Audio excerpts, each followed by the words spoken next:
안철수 대통령직 인수위원회 위원장은 실외 마스크 의무 해제가 성급하다면서 현 정부가 공을 가져가려 하는 것으로 보인다며 유감을 표했습니다. 새 정부 대통령실은 2실 5수석 체제와 시민사회 수석실 강화를 확정짓고 막바지 인선은 준비하고 있습니다. 인수위 취재기자 연결합니다. 박석영 기자. 네, 서울 삼청동 인수위원회입니다. 인수위는 그동안 실외 마스크 해제 시점을 좀 더 늦춰야 한다 그런 입장이었는데요. 실외 마스크 착용 의무 해제 발표에 또다시 우려의 목소리를 냈다고요? 네, 인수위는 정부의 실외 마스크 해제 발표에 유감을 표명했습니다. 방향성에는 공감하지만 아직은 시기상조라며 인수위와 사전 교감도 없었다고 밝혔는데요. 안철수 위원장은 확진자 추이 등 객관적 데이터를 보고 5월 말쯤 착용 해제를 신중히 검토하자는 게 인수위의 제안이었다며 이번 발표가 성급했고 현 정부로 공을 가져가려는 것으로 보인다고 말했습니다. 들어보겠습니다. 현 정부의 실적으로 실외 마스크 해제를 하겠다고 발표한 것은 너무 좀 성급한 판단이 아닌가. 오히려 현 정부의 공을 돌리려고 하는 것이 아닌가 하는 우려가 있다는 점 말씀드리겠습니다. 안 위원장은 오후에는 윤석열 정부 복지국가 개혁 방향을 발표했는데요. 노인 대상으로는 연금 개혁을 거쳐 기초연금 지급액을 단계적으로 인상하고 공적연금개혁위원회를 설치하기로 했다고 했습니다. 만 1세 이하 아동에 대해서는 월 100만 원 부모급여를 지급할 예정이라고 밝혔습니다.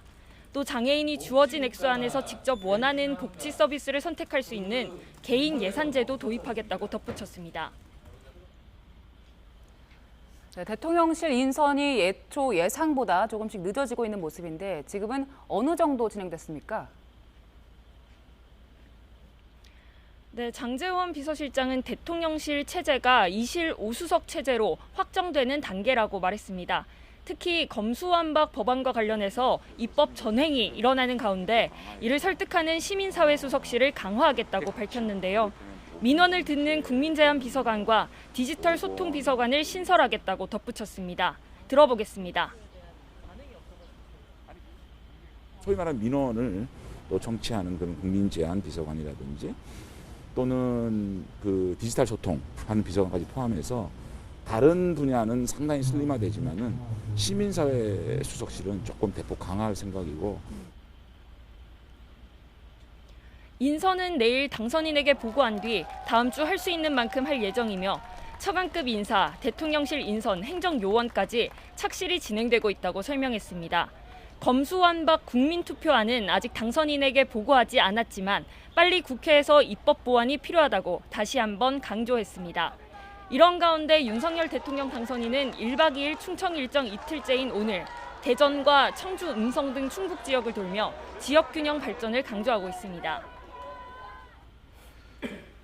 네, 역대 최단 취임 11일 만에 열릴 첫 한미 정상회담 일정에 대해 구체적인 윤곽이 나왔습니까? 네, 다음 달 21일 열릴 예정인 윤 당선인과 조 바이든 미국 대통령의 한미 정상회담은 용산 집무실에서 개최되게 됐습니다. 윤 당선인 측 관계자는 국방부 청사 대통령 집무실을 정상회담 장소로 잠정 확정했다고 밝혔는데요. 또 국방부 청사 인근에 있는 국립중앙박물관에서 환영 만찬을 하기로 했다고 전했습니다. 이번 회담에서 윤 당선인 측은 조 바이든 미국 대통령과 한미 동맹 발전과 대북 정책 공조와 함께 경제 안보와 주요 현안 등 폭넓은 사안에 대해 협의할 예정입니다. 지금까지 서울 삼청동 인수위원회에서 YTN 박석영입니다.